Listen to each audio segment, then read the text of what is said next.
Democrats win on health care, environment, women's rights, respect for but on those issues, I bet you that are big ones that they vote on more: crime, immigration, wars, economy, corruption. So that's the takeaway. The only thing the Democratic Party stands for today is opposition to Donald Trump. Yeah. And I just read Kamala Harris's new book, 107 No, Days. you didn't. I did. Kamala Harris has just released her latest literary achievement, an autobiography cleverly masquerading as a manual of excuses for her election loss. Spoiler alert, the word accountability didn't make it into the index. Every page drips with selective memories, self-pitying monologues, and that signature brand of progressive prose that sounds profound, right up until you read it a second time. Who has a better plan? Republicans crushing it on crime, immigration, wars, the economy, even corruption. Democrats win by 2 points on respect for democracy. Now, some of this is just because people are... Then enters our anti-woke gladiator, Bill Maher. Armed with his scalpel of sarcasm and not a drop of anesthesia, he carved straight through Kamala's excuses, exposing her for what she truly is, a bewildered, disconnected, and hopelessly theatrical politician pretending to be a philosopher. Brace yourself, this cut's going to sting. Perpetuating victimhood, especially when it's false, is not a great advertisement for leadership. Kamala Harris's new memoir, The 24 Election, is called 107 Days, but it should have been called Everyone Sucks But Me. 107 Days is a victim's title because, get it, she only had 107 days to win. Yeah, and $1.5 billion and a built-in army of about 75 million people who'd vote for any human-adjacent life form that wasn't Trump. Bill Maher opened fire by zeroing in on Kamala Harris's book title, 107 Days. To him, that title alone was peak spin, another chapter in the eternal woe is me saga about not having enough time. But Maher wasn't buying a single syllable of it. He reminded everyone that Kamala had one of the fattest campaign war chests in history, a media that treated her like political royalty, and let's not forget, 75 million voters ready to back anything with a D next to its name. So crying about just 107 days? That's not tragic, that's comedy gold. Maher basically said what everyone else was thinking. Kamala had every advantage imaginable, and still managed to crash and burn in spectacular fashion. 107 days, nothing is ever Kamala's fault. Biden lets her down by not stepping down sooner, pouty face emoji. Gavin Newsom, he was asked for his endorsement, but texted, hiking, we'll call back. But then never did. And then he didn't even ask her to prom. America itself lets Kamala down by not being ready for the running mate she really wanted, Pete Buttigieg. So she's stuck with the Home Depot paint salesman. And the rest is herstory. Poor Kamala. We made her the star of a rom-com and didn't even give her a gay best friend. Kamala Harris didn't just write a book. She unloaded a full-scale political tell-all. Between the covers, she tosses her former boss, Joe Biden, straight under the campaign bus, claiming he refused to step aside soon enough for her to save democracy. She even slips in a few not-so-subtle jabs about his mental fog. So much for loyalty. But Kamala's drama doesn't stop there.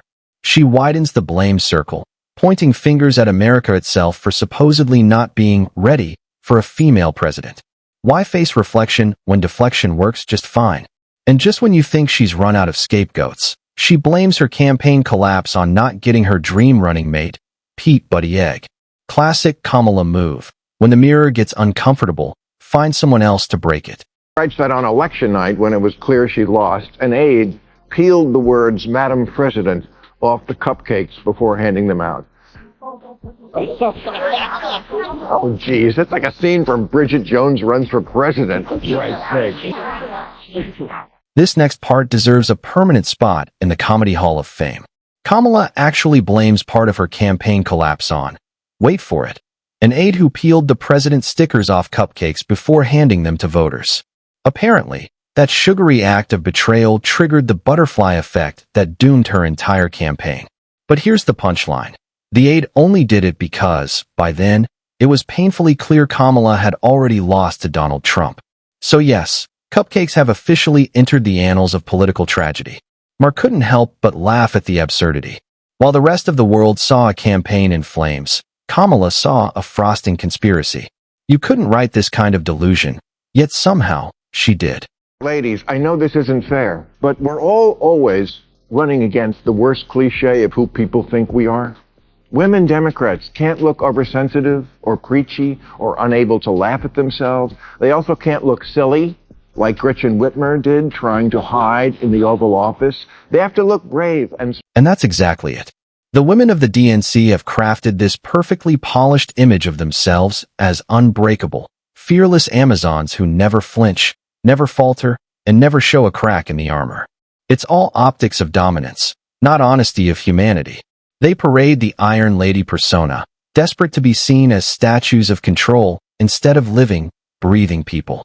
But let's be honest, it's all theater.